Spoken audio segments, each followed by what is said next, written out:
Kenapa sih sekolah perempuan ini penting gitu Ibu ya untuk menyuarakan, untuk membantu perempuan dan anak-anak? Biasanya yang terlalu ditekan itu kan perempuan. Mm-mm. Nah, jadi kita sebagai perempuan itu kepingin para perempuan itu gimana caranya biar mereka berani untuk menghadapi masalah-masalah, untuk menghadapi beratnya kehidupan keseharian. Mm-mm. Maka dengan itu kan kita ada pembinaan-pembinaan, ada kita pelatihan. Tapi kalau perempuannya, apa yang paling menonjol ya untuk khususnya di wilayah desa Daupurikaja? Kalau selama ini kebanyakan kita menangani untuk kasus perempuan ini kekerasan dalam rumah tangga.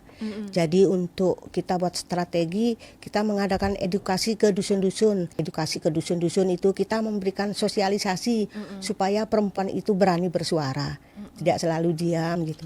Nah, untuk penanganan kasus dalam kekerasan rumah tangga selama ini sudah bisa kita dampingi. Untuk pendampingan misalnya visum itu kita dampingi sampai visum ke rumah sakit itu kita dampingi lah gitu sampai urusan mereka selesai. Tantangan bagi kita itu mungkin dari pihak keluarga gitu ya, karena merasa aib kan itu. Iya. Sebetulnya disembunyikan, tapi kita memang untuk identitas itu memang kita sembunyikan, tidak kita beritahukan. Tapi dari pihak keluarga itu banyaklah mendatangi kita di desa itu, kenapa kok sampai kasus itu sampai. Nah, kita beri pengertian kepada keluarga itu yang syukurnya dimengerti oleh pihak mereka.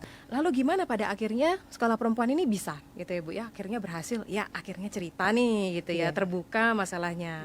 Itu ada strategi pendekatannya nggak Bu? Kebanyakan mereka itu untuk datang ke desa kan enggan. Jadi kebetulan kita sebagai anggota sekolah perempuan, kita kadang datangi karena kita kadang mendapat isu itu, mendapat kekerasan. Jadi kadang kita artinya jemput bola lah. Jadi kita mengadakan pendekatan. Akhirnya mereka berani bersuara dan berani mengutarakan.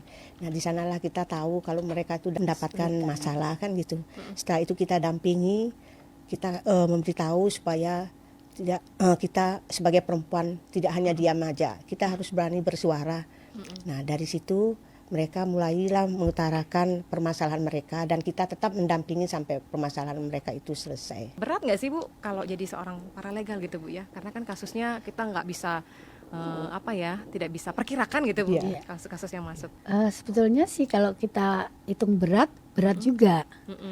Tapi selama ini kita menjalankan itu dengan senang hati, dengan rasa kekeluargaan. Jadi semua kasus itu bisa kita lewatkan, walaupun dengan pendampingan dari LBH Apik, dari Pak Prebekel kita, dari kepolisian juga. Nah, jadi semua kasus bisalah kita tangani dengan baik. Dan perlindungan untuk yang melapor itu, yang kena kasus itu juga kita rahasiakan juga. Apa yang ingin disampaikan pesannya ke perempuan supaya berani bersuara nih?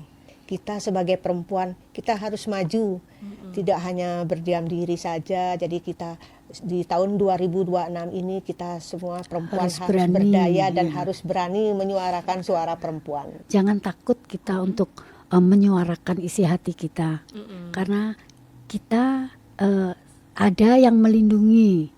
Ayo, jangan takut untuk kita mengadu, untuk mengeluarkan isi hati, apa beban-beban itu, mari di tahun 2026 ini mari kita bangkit, jangan selalu ditindas, jangan mau ditindas.